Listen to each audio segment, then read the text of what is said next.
Bismillahirrahmanirrahim. Assalamualaikum warahmatullahi wabarakatuh.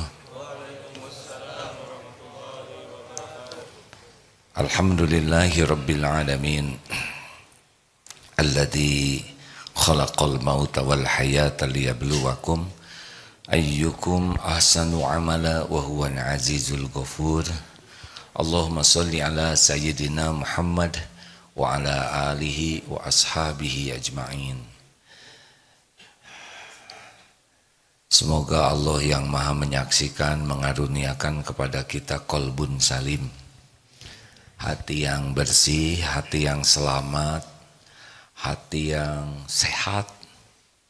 Karena kelak yang akan berjumpa dengan Allah itu yaumal la yanfa'u malu wala banun illa man atallaha biqalbin salim. Ingat, suatu hari tiada manfaat harta dan anak-anak illa kecuali man atallaha, orang yang berjumpa dengan Allah dengan qalbun salim, hati yang bersih.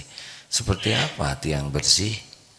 Hati yang bersih itu yang paling utama adalah hati yang bersih dari kemusyrikan, yang tidak menuhankan siapapun apapun selain menuhankan Allah.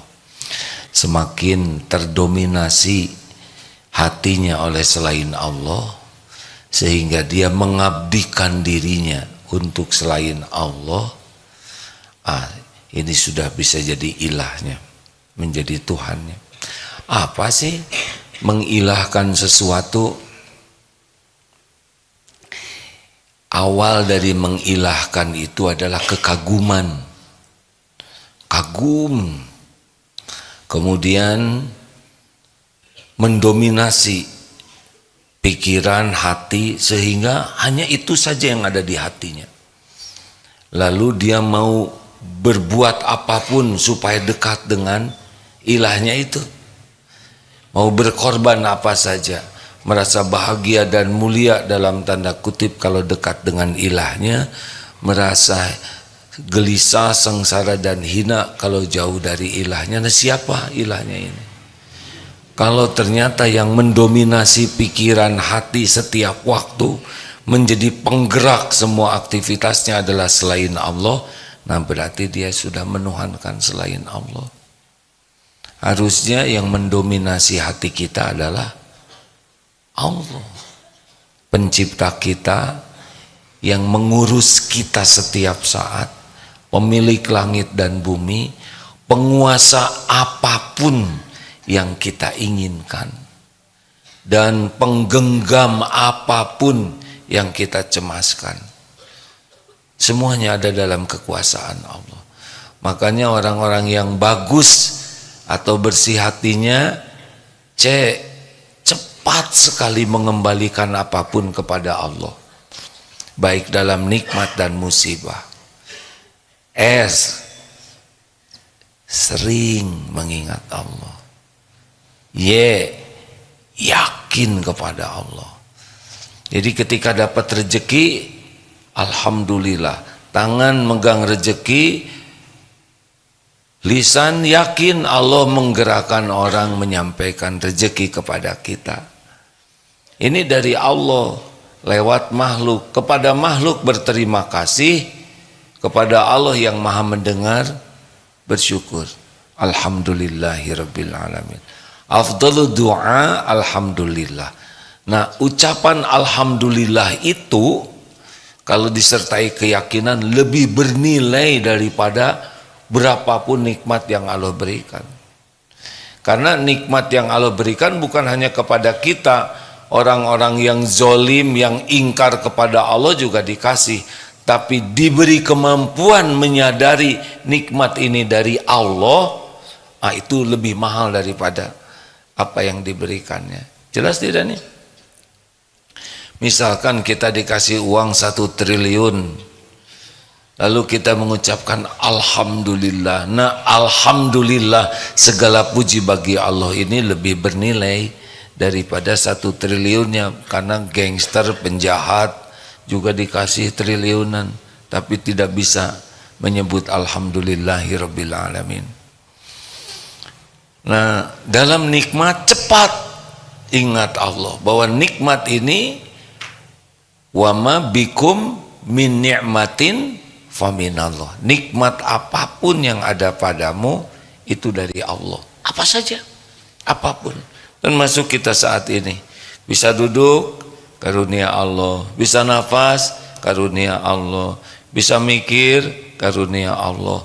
Jadi setiap saat kita ini tenggelam secara sempurna dalam nikmat Allah yang tidak bertepi.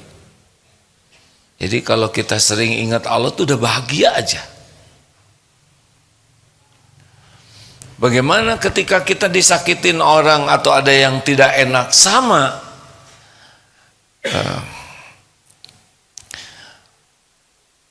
A'udzubillahi minasyaitonirrajim. Walanabluwannakum bisyai'im minal khaufi wal ju'i wa naqsim minal amwal wal anfus was samarat wa basyiris sabirin. Dan Allah benar-benar akan menguji kita dengan sesuatu bisyai'in, sedikit saja sesuatu dan sedikit. Yang pertama ketakutan, yang kedua kelaparan berkaitan dengan makanan, yang ketiga kekurangan harta, jiwa, buah-buahan, dan berikan kabar gembira bagi orang yang sabar. Siapa orang yang sabar? Alladzina, orang-orang yang alladzina idza asabathum musibah qalu inna lillahi wa inna ilaihi rajiun. Ketika ditimpa musibah langsung berkata, sesungguhnya kami ini semua milik Allah, wa inna ilaihi rajiun, dan kami kembali kepada Allah. Jadi ketika ditimpa pukulan pertama ingat ke Allah. Nah itu apa saja yang menimpa kita pasti hanya bisa terjadi dengan izin Allah. Sedang jalan kemudian pintu kebuka, cebet kena wajah, izin Allah. Iya, lagi turun tangga, serudut, duk, bleduk, jatuh, izin Allah. Tidak ada. Termasuk orang-orang yang menghina, mencaci, memfitnah, itu pun izin Allah. Jadi ketika terjadi sesuatu langsung harus cepat ingat Allah, apakah nikmat maupun musibah. Karena tidak ada nikmat yang bisa datang tanpa izin Allah, dan tidak ada juga musibah yang bisa menimpa illa biiznillah. Emang ada dalilnya? Ya, semua musibah hanya bisa terjadi izin Allah. Surat At-Taghabun ayat 11. A'udzubillahi minasyaitonirrajim. Ma asaba min musibatin illa biiznillah. Wa may yu'min billah yahdi qalbah. Wallahu bikulli syai'in alim. Tak ada satupun musibah yang menimpa kecuali dengan izin Allah. Dan barang siapa yang yakin kepada Allah, beriman kepada Allah, yakin ini musibah terjadi dengan izin Allah, yakin musibah ini sudah diukur oleh Allah, la yukallifullahu nafsan illa wus'aha, Allah tidak membebani seseorang kecuali sesuai dengan kesanggupannya, dan yakin musibah ini akan membawa kebaikan karena Allah tidak pernah berbuat buruk. Ini adalah untuk kebaikan. Semua nabi, semua orang beriman diuji, dan semuanya untuk kebaikan. Musibah, ujian-ujian itu pembuka gerbang karunia. Iya, ini dalil yang tadi. Surat apa tuh? Al-Baqarah 155, 156 ya. Wa basyiris sabirin alladzina idza asabat musibah qalu inna lillahi wa inna ilaihi rajiun ulaika alaihim shalawatum mir rabbihim wa rahmah wa ulaika humul muhtadun. Tuh, mereka itulah yang mendapatkan limpahan keberkahan dari Allah, curahan kasih sayang. Ulaika alaihim shalawatum mir rabbihim wa ulaika humul muhtadun. Mereka yang dapat petunjuk dari Allah. Jadi musibahnya kecil, tapi nikmatnya, kata kuncinya adalah cepat ingat Allah, sering ingat Allah, yakin kepada Allah, kepada Allahnya, kepada janjinya, kepada jaminannya. Jadi masalah kita itu adalah lambat ingat ke Allahnya, kemudian jarang ingat Allah, dan ragu kepada Allah. Itulah sumber masalah hidup kita. Namanya L lemot, J R. Terserahlah sesuka saudara ringkasannya apa. Sedang malas ngarang. Jadi siapa yang bakal menikmati hidup ini? Yang cepat kembali ke Allah dalam apapun. Yang kedua, sering terus rapat ingat Allahnya. Yang ketiga, yakin. Kenapa sih yakin? Lah kan yakin itu yang membuat orang bisa mantep. Lawannya yakin adalah apa? Tidak yakin, ya. Alias ragu. Kenapa yakin? Ana inda dzanni abdi bi, aku sesuai prasangka hambaku. Kalau kita yakin Allah bakal bayar utang saya, bulat yakin. Allah yang memiliki langit dan bumi, hanya Allah yang kuasa, bayarkan. Yakin bisa berangkat umroh, Allah satu-satunya penguasa langit dan bumi. Allah tahu saya nggak punya uang, tapi kalau Allah menghendaki saya diundang, saya akan berangkat ke sana. Hanya Allah satu-satunya yang kuasa, nggak ada keraguan. Yakin yang disertai patuh, ya.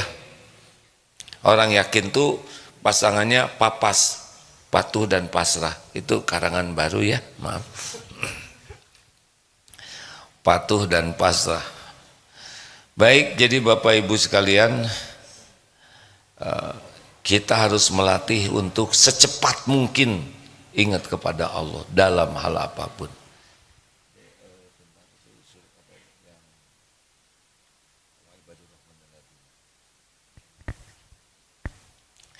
Kali ini yang harus kita latih cepat ingat Allah itu adalah ketika menghadapi sesuatu yang jengkelin, ya, tahu jengkelin siapa? Yang bikin kecewa, yang di sini kita sering rontok karena kurang ingat Allah, yaitu menghadapi sesuatu yang tidak cocok dengan keinginan kita. Ingin tenang, ribut. Ingin enak, ternyata terlalu asin. Atau barusan pas lagi sahur, berapa menit lagi sahur, ternyata 8 menit baru persiapan adzan hadirinnya. Terus mau jengkel sama siapa? Banyak dalam hidup ini kejadian yang tidak cocok dengan keinginan, yang tidak sesuai harapan.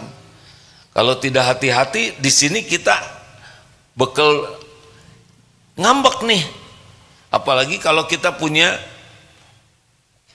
kekuasaan, punya otoritas. Misalkan kita pimpinan, kita suami, kita guru, kita komandan. Nah, itu kan lebih sensi, ya. Untuk emosi yang dianggap di bawah kekuasaannya. Jarang prajurit ngambek ke komandan. Komandan, jangan nyuruh-nyuruh aja, lakukan sendiri. Nggak mungkin, ya.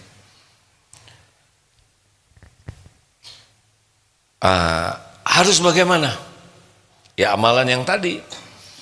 Jadi ada satu hal yang sangat penting menjadi program hidup kita adalah program wal kadhiminal ghaid, menahan amarah. Ini tidak banyak orang yang punya program ini karena sebagian di antara kita menganggap marah itu lumrah. Menganggap marah itu wibawa. Menganggap marah itu solusi. Menganggap marah itu merupakan tanda kekuasaan. Padahal kalau kita pemarah dan tidak punya kemampuan mengendalikan diri, justru kemarahan itulah yang menjadi sumber masalah bagi diri dan bagi yang lain. Ini penting hadirin, ada kaitannya dengan materi tadi, bahwa kita harus punya program menahan amarah. Mengapa? Karena dalam Al-Quran jelas sekali ciri orang takwa itu, surat Ali Imran 134, diantaranya wal kadhiminal ghaidha wal afina 'anin nas, menahan amarah dan memaafkan orang. Ini ciri takwa, ya. Wasari'u ila magfirati min rabbikum wa jannatin arduha samawati wal ard uiddat lil muttaqin. Bersegeralah kepada ampunan Allah dan sorga yang luasnya seluas langit dan bumi, yang disediakan bagi orang bertakwa. Siapakah yang bertakwa? Alladzina yunfikuna fis sarra'i wad dharra, orang yang senang berinfak dalam keadaan lapang dan sempit. Wal kadhiminal ghaidha, menahan amarah. Wal 'afina 'anin nas, memaafkan orang-orang. Wallahu yuhibbul muhsinin, dan Allah mencintai orang-orang yang berbuat kebaikan. Ayat selanjutnya, walladzina idza fa'alu fahishatan aw zalamu anfusahum dzakarullah fastaghfaru lidzunubihim wa may yaghfiru dzunuba illallah. Al-ayat. Dan orang-orang yang ketika melakukan perbuatan keji, ya, melakukan dosa, dia segera ingat Allah dan meminta ampunan kepada Allah. Siapa lagi yang bisa mengampuni selain Allah? Dan dia meninggalkan perbuatan buruknya. Nah, jadi itu ciri takwa. Nah, kita masuk ke jangan marah ini. Hadis lainnya, la tagdob walakal jannah, jangan marah bagimu surga. Jadi harus ada nih salah satu kesadaran, saya tidak boleh jadi pemarah. Bukan tidak boleh marah. Marah itu software yang Allah pasang pada diri kita. Kita punya marah itu normal. Yang buruk itu diperbudak amarah. Kenapa Allah menciptakan marah? Ya, kita bisa ngelindungin keluarga dengan marah. Kita bisa, nggak mungkin misalkan istri dicolek orang, hehe, colek lagi mah, nggak mungkin. Kita harus melawan. Datang rampok, misalnya nauzubillah, kita melawan. Atau dalam membela agama, ada marah dengan niat yang benar, dengan alasan yang benar, marah dengan cara yang benar, insya Allah amal soleh. Nah, Rasulullah itu hanya marah kalau urusan bukan urusan pribadi, tapi urusan kebenaran. Kalau pribadi beliau tidak marah. Nah, rekan-rekan sekalian, gimana nih kalau ada orang yang menjengkelkan atau jengkelin? Silakan bacakan, Ustaz. Surat Al-Furqan 63. Al-Furqan 63, ya? Betul? Betul. Ya. A'udzu billahi minasy syaithanir rajim.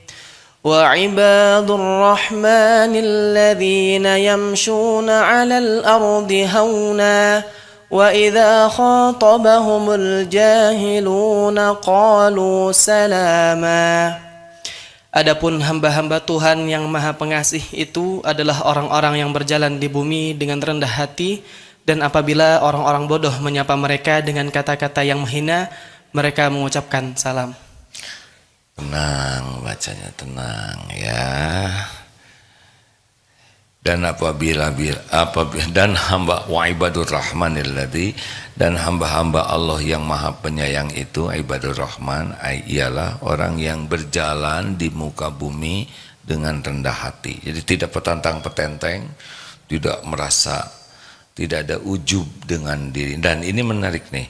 Dan apabila wa idza khatabahumul jahiluna qalu salama, dan bila orang-orang yang jahil itu berkata kepada mereka, orang-orang jahil di sini ya, bodoh itu yang dapatkan ilmunya adalah orang-orang yang tidak bisa mengendalikan diri, yang ngomongnya tidak terkendali. Itu bisa siapa aja tuh. Bisa orang-orang yang preman di jalan, atau siapalah yang celetak-celetuknya nggak enak, tapi bisa juga pendamping hidup, istri, suami, atasan, ya. Kalau orang sedang marah kan jadi jahil perkataannya, dia tuh jadi seperti orang bodoh yang tidak mengerti, yang akalnya tuh turun. Coba lihat pemarah, ya. Kemarin saya lihat ada yang marah di video tentu ya. Dia ambil pemukul kasti, dipukul meja kerjanya, komputernya dipukul, ini TV dipukul, ini ditendang. Padahal belum lunas, ya mungkin ya, saya nggak nanya sih. Berapa banyak orang yang bertindak bodoh ketika marah, termasuk berkata bodoh, ya. Nah, bagaimana SOP-nya? Kalau ada atasan, ada orang di jalan, ada preman atau siapa yang, atau komandan atau istri atau suami atau orang tua yang kata-katanya sedang tidak enak, ternyata SOP-nya di dalam surat Al-Furqan ayat 63 tadi, qalu salaman. Jadi ucapkan kata-kata yang mengandung keselamatan. Kalau enggak, ya diam saja.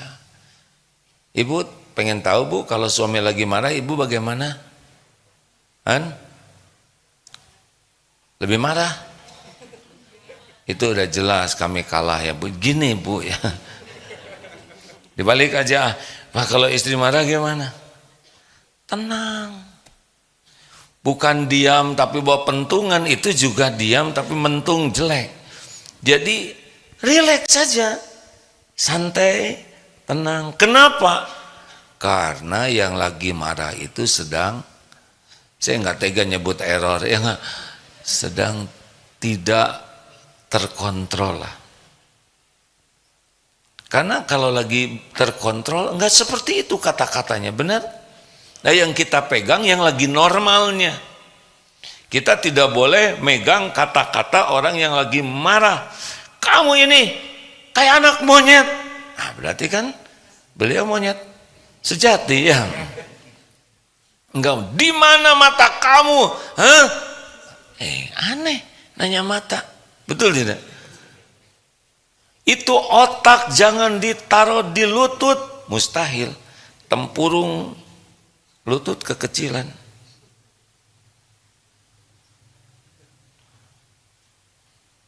Nah, ini harus kita sadari betul, ya. Akan ada episode yang menjengkelkan, kita sakit hati, kita terluka, hati kita perih, kita jadi tertekan. Itu akan ada episode seperti itu. Ini terjadi biiznillah, dengan izin Allah. Untuk apa?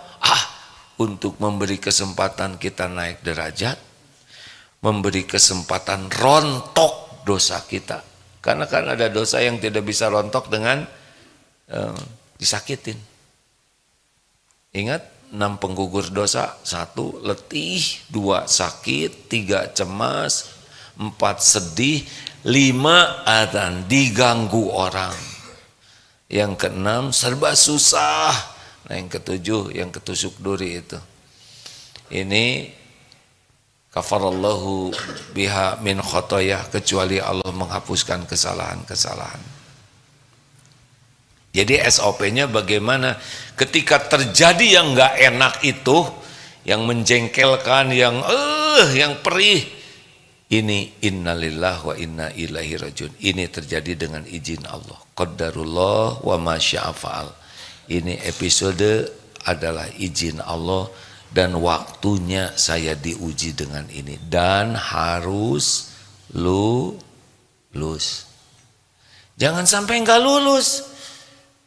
SD pemarah, dikit-dikit marah nggak lulus. SMP dikit-dikit marah, lagi kuliah pemarah, lagi nyari kerja pemarah, udah nikah marah-marah melulu, menjelang pensiun lebih ganas marahnya. Udah pensiun jadi kakek sihir, nenek sihir, marah-marah aja terus. Ini gagal nih jadi tuanya. Kesuksesan itu salah satu alat ukurnya kemampuan menahan amarah. Jadi ketika ada yang membuat nggak enak, ini izin Allah. Ini qadarullah, ini saatnya kita dinaikkan derajat, harus lulus. Caranya bagaimana? Kalau ada yang menjengkelkan, sesudah kita zikir, ya rileks saja. Ya. Jadi ini udah diukur oleh Allah. Ada waktunya kita dibikin jengkel oleh perkataan orang, perbuatan orang. Tenang, ya. Ingat ayat yang tadi, SOP-nya itu kita bukan membalas, tapi menahan amarah. Ali Imran 134, Al-Furqan 63, itu SOP-nya. Jangan ngarang. Harga diri saya di mana? Lah, nggak berharga lah ya. Justru kalau dibuka harga dirinya jadi ketahuan nggak ada harganya. Kita kan dihormati orang bukan karena terhormat, karena ditutupin saja aib kita oleh Allah, betul?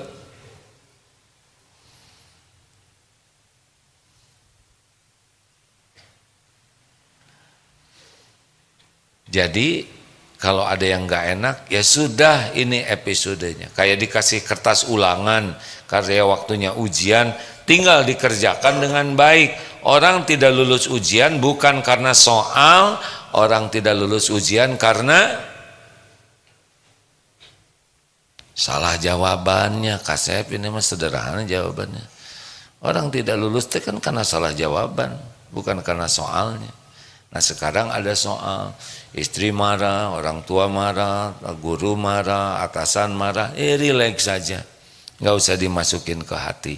Ini waktunya diuji. Qadarullah wa ma syafa'al, innalillah wa inna ilaihi rajiun. Tenang. Apa zikirnya? Apa zikirnya kalau situasi begitu? Apa Bu? Astagfirullahaladzim, bukan Bu. Itu boleh.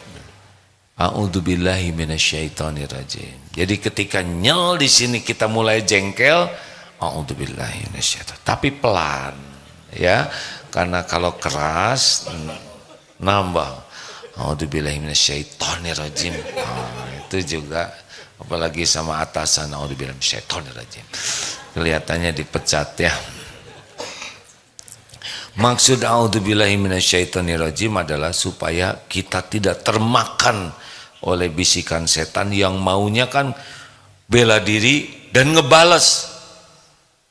Ingat ya, orang yang lagi marah tuh nggak peduli kebenaran. Pedulinya adalah kemenangan dirinya dengan pembenaran. Jadi walaupun kita benar, kita ngomong benar, tidak diterima. Karena memang lagi nggak perlu kebenaran, maunya menang aja. Maka tugas kita bukan berbantah-bantahan, tapi meredakan amarahnya supaya normal lagi mikirnya. Kita menjelaskan juga kalau orang lagi marah, dia tidak mau ngerti karena akalnya sedang tidak, saya tidak tega nyebut tidak normal ya nggak, sedang tidak pada kenormalan ya. Sama aja. Jadi tugas kita kalau ini marah, suami marah, atasan marah adalah meredakan secepat mungkin supaya reda. Nah dari sana kalau sudah reda nyaman, kita bisa bicara menjelaskan. Tadi sedang tidak normal, jadi anggap saja lagi ngigau lah ya. Kalau ada yang marah tuh, nah, gitu aja lah ya. Tapi tidak perlu juga nanti diomongin, Bapak mah kalau marah tuh saya anggap ngigau, marah lagi ya. Jangan ngeladenin orang marah dengan sikap yang bisa menambah kemarahan. Tidak ada gunanya. Makanya dalam Islam bertengkar itu sangat tidak baik. Yang baik itu adalah menahan diri. Qalu salaman. Kita tahan amarah, kita maafkan, kita berbuat baik. Itu SOP-nya. Standar prosedurnya kalau ada situasi yang nggak enak tuh. Tahan, kemudian kita zikir. Kalau masih jengkel kita pokoknya jangan bicara aja. Karena kalau udah bicara kita ini udah itu. Kita juga ikut tidak normal. Jangan diam aja dong, Pak. Jawab. Nah, kan habis harus jawab apa? Tiap tuh kan ngomong lagi, salah lagi kan. Nah, kenapa kok Bapak menjiwai sekali? Tenang kek ya. Sudah waktunya kita sabar ya. Jangan ladenin. Coba kalau pedagang dengan pembeli berdebat. Terus pedagang yang menang debatnya. Ini tuh barang bagus, Bu. Ibu mah nggak pernah tahu barang bagus. Si pedagang menang debatnya, apa yang terjadi? Tidak jadi beli, ya kan? Ya udah, saya beli ke tempat lain. Sekarang pembeli yang menang debatnya, pedagang kalah debatnya. Apa yang terjadi? Nggak dijual. Sekarang suami istri bertengkar. Suami yang menang ngomongnya, istri gimana? Pengen pulang, ya kan? Ya pulangkan saja. Sekarang istri yang menang ngomongnya, suami nggak pulang-pulang. Yang benar mah tahan aja, tahan. Ini seninya hidup. Kalau kita bisa menahan diri, naik level wibawa kita tuh. Justru yang pemarah emosional itu turun. Jadi kalau di rumah suami pemarah dan istrinya tenang, sebetulnya istri lebih wibawa. Kalau istrinya rada emosional dan suaminya tenang sekali, wibawa ini jadi lebih disegani. Iya, seorang yang bisa mengendalikan amarah itu lebih dihormati, lebih disegani dibanding dengan yang sumbu pendek. Indonesia mayoritas umat Islam. Kalau mayoritas orang Indonesia mempelajari SOP hidup kita dengan Al-Quran dan berusaha untuk melatih diri bermujahadah mengamalkannya, oh nggak ribet.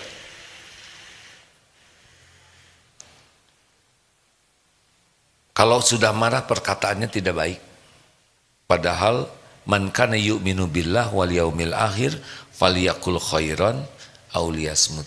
Barang siapa yang beriman kepada Allah dan hari akhir, hendaklah berkata baik atau diam. Semua masalah itu diantaranya penyebabnya perkataan tidak baik. Kenapa perkataan tidak baik? Karena tidak bisa menahan amarahnya. Jarang yang marah perkataannya begini monyet ya, sesungguhnya enggak ada. Tidak mungkin.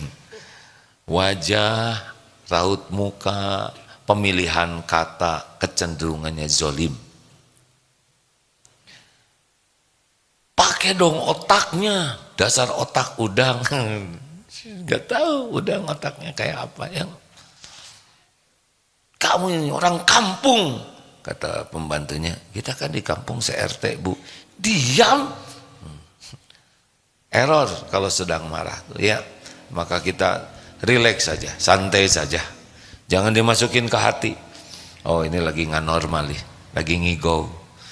Ini bukan yang ini aslinya. Mau ngomong apa aja nggak usah dimasukin ke hati, nggak usah juga dibalas, nggak usah dijawab. Ini seninya. Kalau kita bisa begini, oh kita bisa menyelesaikan banyak masalah. Kenapa? Karena Allah akan menolong kita. Bukankah wa may yattaqillah yaj'al lahu makhrajan? Barang siapa yang bertakwa, Allah memberikan jalan keluar. Jadi bukan kita yang menyelesaikan masalah, karena kita berusaha hidup dengan standar yang Allah sukai, maka hadiahnya Allah menyelesaikan masalah-masalah kita. Masalah dengan anak, masalah dengan keluarga, masalah di tempat kerja. Sama tempat kerja itu kan masalahnya marah-marah melulu, ya kan? Apakah seorang pemimpin bisa memimpin dengan baik kalau dia pemarah? Tidak. Karena dia akan zolim. Pemimpin itu syaratnya adil. Kalau ingin dicintai itu adil. I'dilu huwa aqrabul littaqwa. berlaku adillah karena adil lebih dekat kepada takwa. Sedangkan pemarah kecenderungannya tidak adil.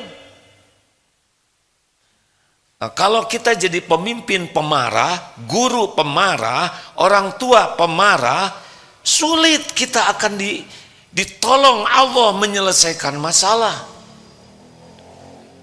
Harus bagi kita punya kesadaran mengukur level mana nih tingkat saya di dalam mengendalikan amarah, dan saya harus jadi orang yang bisa mengendalikan amarah.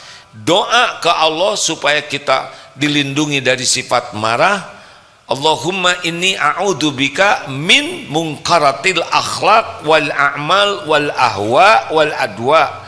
Ya Allah, hamba berlindung kepadamu dari mungkarnya akhlak, amal, nafsu, dan penyakit. Itu doa diantaranya. Allahumma dini li ahsanil akhlaq la yahdi li ahsaniha illa anta wasrif anni syai'aha la yasrifu anni syai'aha illa anta. Ya Allah, tunjukkan kepadaku akhlak yang baik, tidak ada yang dapat menunjukinya selain Engkau, dan palingkan dariku akhlak yang buruk, dan tidak ada yang bisa memalingkannya selain Engkau. Ini penting doa.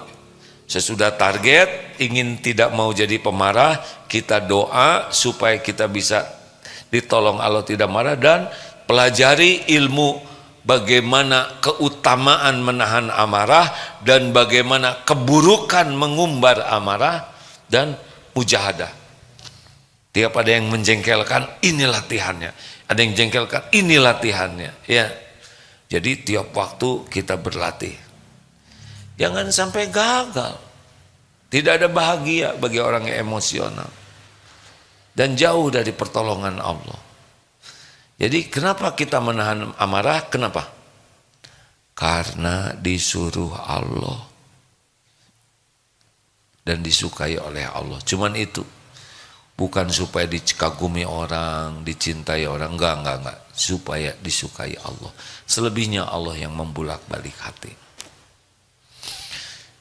Begitu. Santri pas lagi di film ketahuan lagi pada tidur ya. Baik. Ini santri baru ya. Ibu-ibu masak kemasan. Alhamdulillah, selamat datang. Angkatan keberapa ini? Oh, disesuaikan usia. Yang paling muda berapa? 47. Yang paling senior? Siapa? Ibu 71. Alhamdulillah. Kalau dibalik jadi 17. Oh. Alhamdulillah. Nggak usah dibulak-balik ya Bu ya. Ini bapak-bapak, yang paling muda siapa? Berapa Dek? 50. Saya berani nyebut Ade karena saya 62 ya. Yang paling senior siapa? Kak? 76. Wah, dibalik 67 ya, deket-deketan ya Pak. Baik, terima kasih. Sama di sini nggak boleh marah-marah ya, nanti seruangan nggak boleh marah-marah ya Bu. Nanti di wisuda cepet-cepet kalau pemarah. Jadi di ibu sekamar berapa orang? 3 orang, harus akur ya, ingat materi ini. Tapi ini yang sebelah saya ini ngorok. Gini Bu, ngorok itu penyebabnya 2. Beliau tidur, ibu bangun, cuman itu aja. Jadi solusinya bagaimana? Ya 2 juga ya enggak. Ibu tidur nggak ada yang ngorok, atau bangunkan beliau. Nggak ada yang ngorok ya. Jangan. Iya kan? Sederhana ya. Gitu. Jangan ngorok, padahal kalau kita tidur kita yang ngorok ya. Udah dimaafkan saja. Tinggal masukkan kapas, kemudian pakai lakban, pakai penutup beres. Pokoknya hidup ini fokus kepada solusi. Jangan sibuk mempermasalahkan masalah, tapi sibuk menyelesaikan masalah. Karena masalah ada terus. Dan jangan mundur. Coba kalau dulu saya waktu remaja, udah selesai remajanya ya. Duh, coba kalau saya belajar agama dari dulu, sekarang aja, dulunya udah nggak ada. Baik, ada pertanyaan silahkan. Ada lumayan waktu nih. Penting tidak ilmu ini? Oh, target dulu ya. Kalau nggak ada target nggak bisa. Boleh maju sedikit, Kang? Nah. Bismillahirrahmanirrahim. Assalamualaikum warahmatullahi wabarakatuh. Waalaikumsalam warahmatullahi wabarakatuh. Terima kasih, A. Sama. Izin bagaimana menyikapi karakter orang dengan wilayah yang berbeda-beda, A. Karakter orang dengan wilayah berbeda-beda. Ada yang kelihatannya gampang marah tapi mudah lupa. Tapi ada yang kelihatannya susah marah tapi sekalinya marah kelihatannya agak bahaya. Itu yang pertama, A. Kebetulan mungkin kalau saya secara pribadi agak jarang, ayah, mungkin karena wilayah juga memang jarang marah, tapi ketika marah tuh khawatir meluapkan kemarahannya itu agak berlebihan, seperti itu. Nah, bagaimana? Baik. Jadi ada 4 jenis. 1, mudah marah, susah lupa. Ini paling jelek. Udah mudah marahnya enggak berhenti-berhenti. Yang kedua, mudah marah, mudah lupa. Tetap jelek karena orang keburu tersakiti. Ada memaafkan, ada melupakan. Beda kapling. Memaafkan bisa sekarang kita maafkan. Tapi lupa itu perlu proses. Seperti nancepin paku, minta maaf tuh dicabut pakunya. Tapi memperbaiki bolong itu perlu waktu. Luka di sini tidak semudah memaafkan.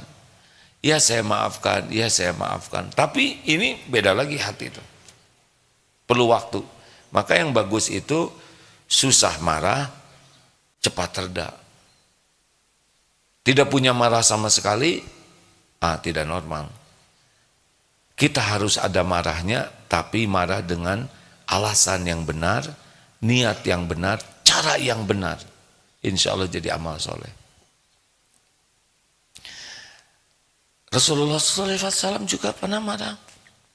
Di antaranya ketika perang Hunain, ketika dibagikan ghanimah, orang-orang mu'alaf dari Mekah dapat banyak unta, sehingga ada yang dari Madinah, ini kurang lebih seperti ini ya, mengatakan, wah itu Nabi kalau udah ketemu kaumnya, maksudnya kaum Mekah, sampai kepada Rasul.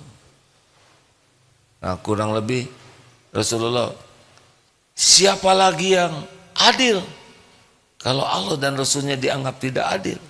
Mereka pulang dengan kambing dan unta, kalian pulang dengan Rasulullah. Nangis tuh.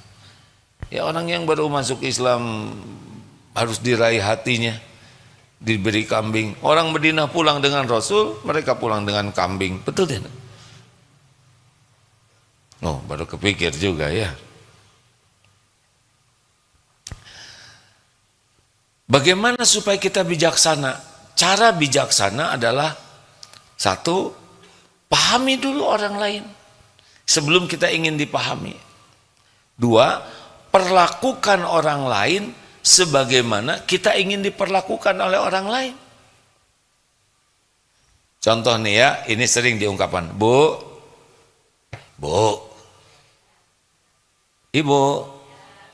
Ibu kalau bikin salah mau dimarahi oleh suami atau tidak? Mau dimarah atau diacuhkan atau dinasehati dengan lemah lembut, Bu? Nah, dimarah mau tidak? Tolong jawab. Kalau ibu melakukan kesalahan, ibu mau tidak dimarah oleh suami? Tidak. Dicuekin, mau tidak? Maunya dinasihati lemah lembut? Dinasihati dengan kasar, mau tidak? Dengerin, Pak, catat. Dinasihatinya mau di depan anak-anak, di depan orang lain atau secara pribadi? Tidak mau di depan orang? Catat. Oke. Jangan nasehatin istri di depan anak-anak, ya. Nasihatnya mau panjang lebar atau ringkas? Ringkas. Mau diungkit-ungkit yang lalu? Jangan. Jadi fokus ke yang ini, ringkas ya. Catat. Jangan bertele-tele kalau ngasih nasihat, nggak usah diulang-ulang gitu ya Bu ya, apalagi ngungkit-ngungkit, pantang gitu Bu, catat. Oke. Udah dinasehatin, apakah ibu mau dimaafkan? Dimaafkannya sesudah minta maaf atau sebelum minta maaf? Jawab, sebelum minta maaf. Jadi sesudah kita menasehati dengan ringkas, lemah lembut dan tidak bertele-tele, langsung dimaafkan. Gitu kan Bu maunya? Udah gitu mau nggak ibu dikasih tambahan uang oleh suami? Mau tambah uang. Ini ada dalilnya Pak. Ali Imran ayat 134. Wal kadhiminal ghaidha, menahan amarah, dimaafkan, wal afina 'anil nas, wallahu yuhibbul muhsinin, berbuat baik. Catat Pak. Catat nggak ada kata terlambat. Jadi itu tuh maunya ibu begitu ya. Pertanyaan terakhir boleh Bu? Kalau ibu sama suami gitu enggak? Nah. Ayo tadi mau jujur nyata, giliran yang terakhir insya Allah ya. Nah gitu Bu, bijaksana tuh perlakukan. Sekarang kalau suami salah, ibu nggak ada marah, lemah lembut. Kemudian bicaranya juga di tempat sembunyi, kalau perlu di kamar kecil ya. Kemudian langsung ibu maafkan. Pokoknya apa yang ibu inginkan itu ibu yang lakukan. Itu bijaksana. Jangan cuma ingin menderita. Kalau kita ingin dan kita tidak melakukannya, kita menderita. Ya, silakan Kang. Waalaikumsalam warahmatullahi wabarakatuh. Kalau pernah bilang kalau salahnya 2 ya level marahnya 2, jangan salahnya 2 level malahnya 5 misalnya. Terus emang saya pernah ngomong gitu? Ya udahlah nggak apa-apa, silakan. Saya juga baru dengar itu perkataan. Itu gimana kalau di kantor misalnya ada teman-teman karyawan yang sudah diajarin, sudah diarahkan masih tetap salah, terus kadang-kadang kita kesal juga. Itu aja. Jadi terima kasih. keluarkan aja ya. Ajak bicara baik-baik ya. Jadi tegas itu kata kuncinya 2, 1 fakta, 2 aturan. Itu kuncinya.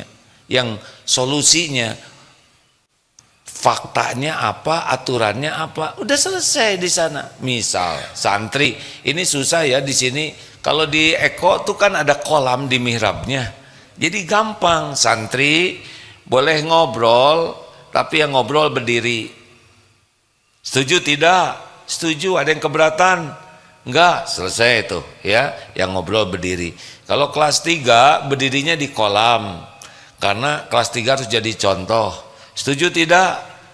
Setuju. Ada yang keberatan tidak? Udah pegang aja. Ada yang ngobrol, saya dengar ada yang ngobrol, silakan acungkan tangan, mungkin penting atau tidak, ngacung yang ngobrol. Alhamdulillah, ade jujur, bagus ya, terima kasih. Bagaimana, kenapa ngobrol, salah atau deh? Ya kami salah. Berdiri mereka. Ini ade mau kemana? Saya ke kolam. Mau apa? Saya kelas 3. Oh ya silakan. Selesai urusannya ya. Nggak usah. Ini anak siapa ha? Ngelawan terus. Mau apa ngobrol begitu? Nggak mau apa marah-marah. Tinggal silakan. Kita kan tidak perlu menghukum. Kita membuat orang memikul konsekuensi dari pilihannya. Karena milih ngobrol, maka konsekuensinya berdiri. Kita tidak menghukum, hanya membuat dia memikul apa yang dia pilih. Jelaskan aturannya. Ini aturannya, regulasinya. Kalau salah pertama ini, salah kedua kalinya ini, salah ketiga begini. Ingat teori piring pecah, prank piring pecah, bibi. Aduh, kamu ini mau menghancurkan rumah tangga ibu. Ini marah atau tegas? Masa rumah tangga hancur gara-gara piring? Rasanya belah kepala ibu melihat kamu. Belah enggak? Isi ibu udah pernah ngerasain belah belum? Ini kan marah karena enggak jelas. Ciri marah itu tidak jelas dan zolim. Kalau tegas bagaimana? Prank. Suara apa bi? Maaf bu, piring pecah. Fakta. Gimana pecahnya? Ya barusan saya sedang enek gitu, saya banting aja. Piring yang keberapa, Bi? Piring terakhir, Bu. Maksud Bibi udah satu lusin pas hari ini, ya. Bibi ingat tidak perjanjian kerja di rumah Ibu? Ingat, Bu. Gimana? Kalau piring atau gelas pecah satu lusin berarti saya harus berhenti kerja di sini. Itu kejadian kita ya, Bi. Bibi ngerti nggak artinya? Ya ngerti, Bu, berarti saya hari ini udah selesai kerja di rumah Ibu. Maafin ya, Bi, itu kesepakatan kita ya. Ini sedikit pesangon. Mudah-mudahan di tempat lain Bibi bisa lebih hati-hati, dan terima kasih selama seminggu Bibi kerja di rumah saya. Banyak kesan yang mendalam. Terima kasih ya, Bi, dan maafkan saya. PHK jalan, nggak usah pakai marah ya nggak. Terus marah keperluannya apa?